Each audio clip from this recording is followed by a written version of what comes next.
ऋते ज्ञानान्न मुक्ति ही। श्रुति का उद्धरण देकर पंडित जी मुस्कुरा उठे।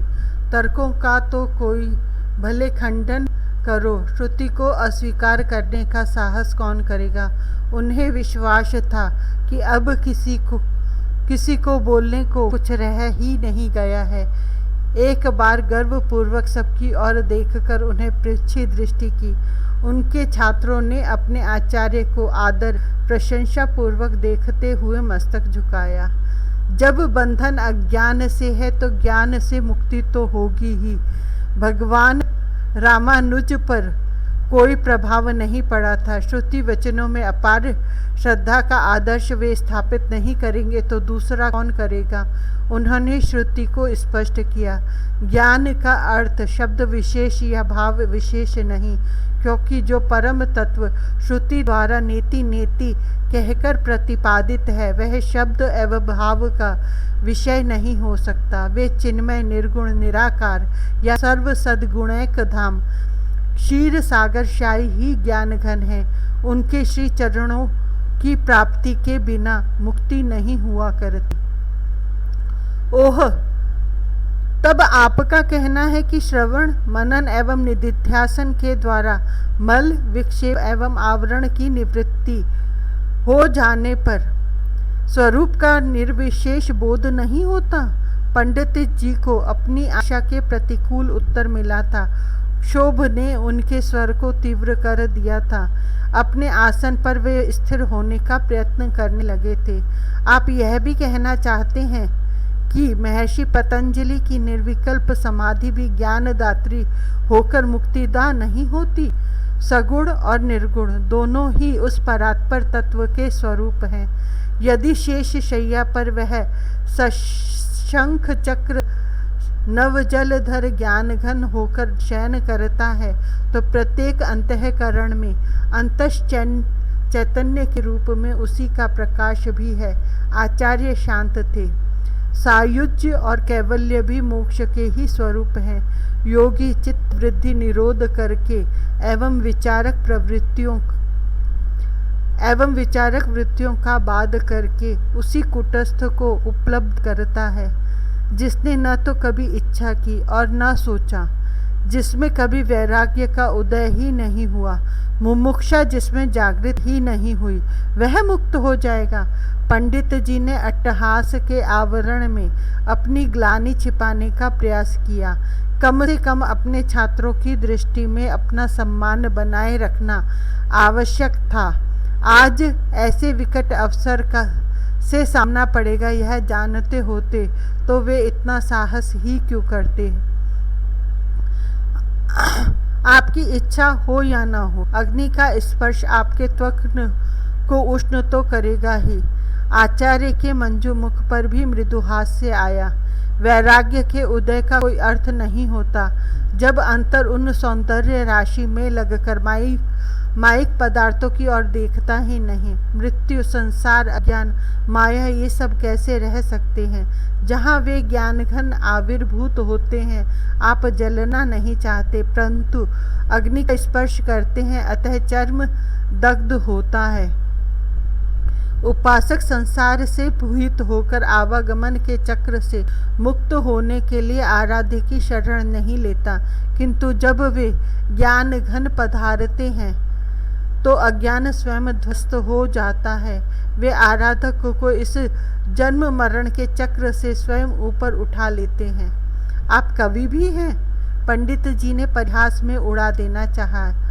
उपमाएं बड़ी सुंदर प्रस्तुत कर देते हैं। तथ्य काव्य का विषय नहीं और ये ललित उपमाएं जीवन के लिए उपयोगी नहीं हुआ करती। उपमाओं को भी एक प्रमाण तो शास्त्र मानता ही है। आचार्य प्रतिवाद को कटु होने देना नहीं चाहते थे। प्रत्यक्ष भी प्रस्तुत कर सकूंगा। कांची की यात्रा का विचार है।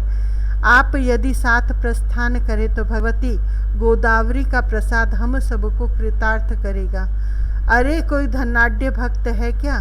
पंडित जी अपनी ही दृष्टि से विश्व को देखते हैं। यात्रा का विचार तो मैं भी कर रहा था, किंतु आप कोई चिंता न करें। दीनबंधु के अनुचर उलूक वाहिनी के कृपा पात्र तो हुआ नहीं करते, फिर भी वेंकट की पूंजी अपार है।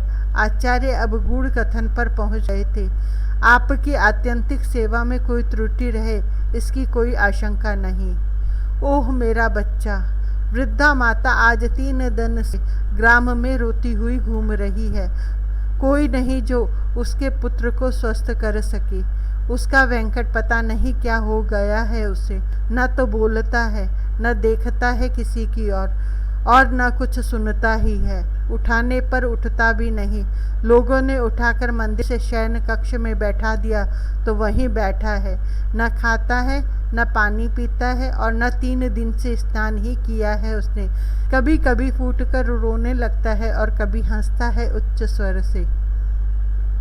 लोगों ने यथासंभव उपचार किए, कुछ ने मंत्र पढ़कर फूंक मारी और 2-1 सिर एवं हाथ हिलाकर हुंकारे भी बरते रहे। सबने निश्चय करके बता दिया वृद्धा को कि वेंकट पागल हो गया है और अब उसके ठीक होने की कोई आशा नहीं। घर में पहले तो संपूर्ण ग्राम उमड़ आया। एक के पश्चात दूसरे की भीड़ लगी रहने लगी। धीरे धीरे कुतूहल शांत होने लगा, भीड़ घटने लगी। आज 3रा ही दिन है, परंतु उस झोंपड़ी में उस दुखिनी वृद्धा के अतिरिक्त कोई नहीं। सहसा कुछ स्मरण हुआ। श्री ठाकुर जी को 2 दिन से स्नान नहीं कराया किसी ने। वृद्धा ने स्नान किया। पुष्प एवं तुलसी के विरुद्ध इस ग्रीष्म में 2 दिन जल न पाने से कुम्हला गए थे।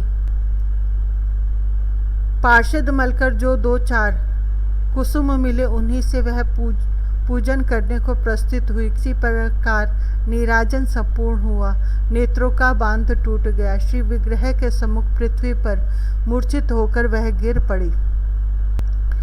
जैसे शरीर में जीवन आ गया हो। भगवान नाम की उच्च ध्वनि श्रवणों में पड़ी। वृद्धा को स्वर परिचित जान पड़ा। उठी और दौड़ती हुई द्वार पर पहुंची। ओह! आज उसके द्वार पर स्वयं जगतगुरु अपने शिष्य मंडल के साथ उपस्थित थे।